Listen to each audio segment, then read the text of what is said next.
अशाच नवनवीन कथा ऐकण्यासाठी लाल बटन दाबून आमच्या चॅनलला सबस्क्राईब करा। गावातल्या शांत, निरागस वातावरणातून मुंबईसारख्या मोठ्या शहरात आलेली वर्षा अजूनही या धकाधकीच्या जीवनाशी जुळवून घेत होती।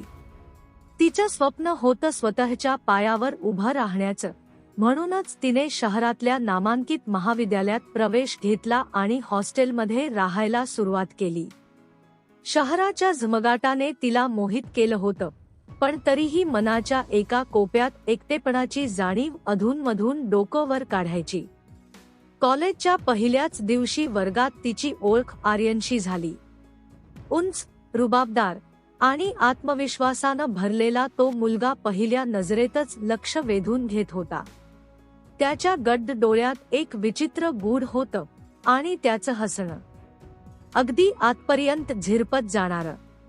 काही दिवसांतच वर्षा आणि आर्यनमध्ये मैत्री झाली। ग्रुप स्टडी, कॉलेज फेस्टिवल्स आणि संध्याकाळच्या चहा कॉफी गप्पांमध्ये ते दोघंही बऱ्याच वेळा एकत्र असायचे।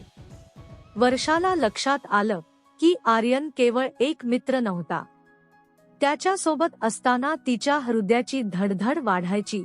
त्याच्या जवळ बसलं की नकळत अंगावर काटा यायचा। ती त्याच्याकडे नकळत ओढली जात होती। एकदा अभ्यासाच्या निमित्ताने ते कॅम्पसमधल्या लायब्ररीत बसले होते। आर्यन तिच्या अगदी जवळ आला, त्याचा हलकासा स्पर्शही तिच्या अंगातून एक अनामिक लहर पाठवून गेला। तू खूप वेगळी आहेस वर्षा, तो हलक्या आवाजात म्हणाला। ती काहीच बोलू शकली नाही।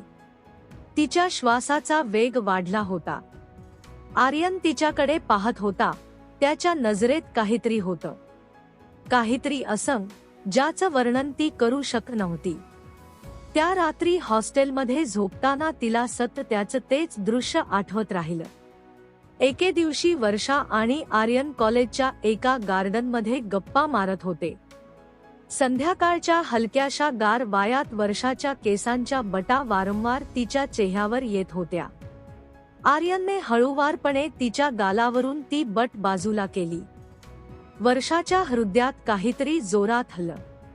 त्याचा तो स्पर्श जाणीवपूर्वक की सहज, तिला काही कळेना। काही बोलायचं आहे तुला, आर्यन तिच्याकडे पाहत म्हणाला। वर्षाने नजर खाली झुकवली। मनात हजार प्रश्न होते, पण शब्द सुचत नव्हते। त्याच आठवड्यात कॉलेजचा सांस्कृतिक कार्यक्रम होता। पार्टी संपल्यानंतर वर्षा थोडी वेळ तिथेच बसून होती। आर्यन तिच्या बाजूला येऊन बसला। वर्षा, त्याचा आवाज थोडा गंभीर वाटला। तिने त्याच्याकडे पाहिलं। माझ्या मनात खूप दिवसांपासून एक गोष्ट आहे, तो तिच्या हातावर हलकासा स्पर्श करत म्हणाला। वर्षाच्या शरीरातून एक अनामिक झिणझिणी गेली। मलाही तसंच वाटतं, तिने अलगद उत्तर दिलं। त्या रात्री दोघांच्या मनात अनेक भावना, अनेक अनुत्तरित प्रश्न आणि एक नव्या नात्याची चाहूल होती। अशाच नवनवीन कथा ऐकण्यासाठी लाल बटन दाबून आमच्या चॅनलला सबस्क्राईब करा।